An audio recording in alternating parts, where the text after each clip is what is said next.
Good evening. My name is Tom Eichenberg.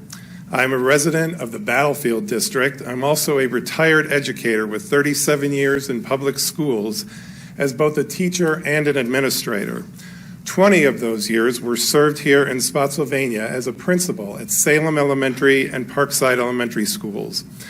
I'd like to comment on the additions to Policy KH regarding donations of prepackaged food for students. These policy changes, as you are aware, are to be voted on this evening.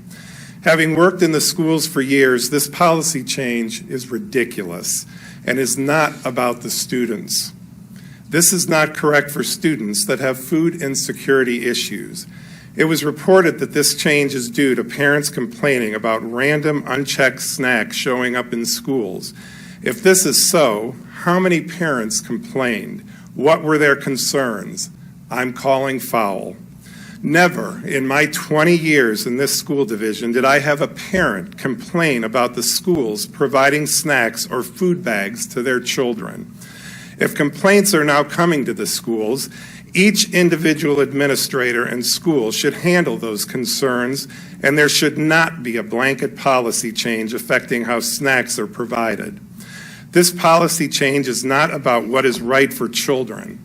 It is about the creator of these policy changes and the writer of the changes, supposedly Mr. John Russell, manager of executive communications for the division, not wanting to have information about food insecurities and photos of snack and food bag deliveries and photos of some concerned board members in the Freelance Star on Facebook and other sites.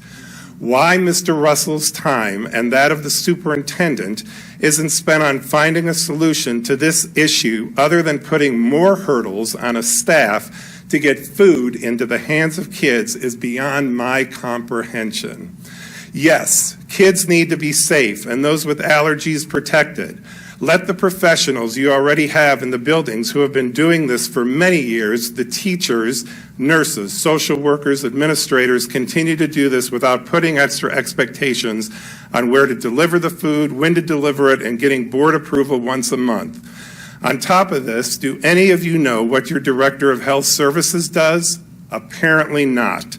She manages health services for 24,000 students and the staff. She manages nurses and does not have the time to oversee food donations and check expiration dates. She has no help, from my understanding, and she can designate or is supposed to designate a person to do this? That's ridiculous. Who would that be? How about providing some assistance to her in the budget this year?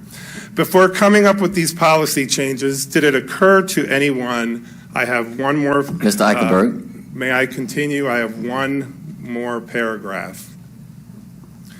Did it occur to anyone to ask your teachers? Your time is expired. You can just Mrs. Phelps, I gave Thank you. with pride 20 years to this school division. I think you could give me 2 more minutes. We respect you.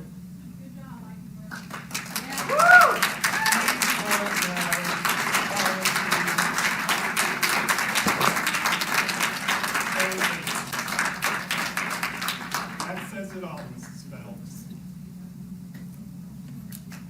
Dr. Martin.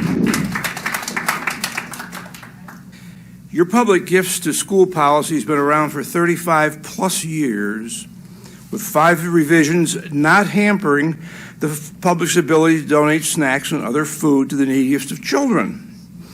What specific scientific discoveries occurred in the past 1, 3, 5, 10, or 20 years are there to support your proposition that good people donating food to needy children increases the risk of poisoning children?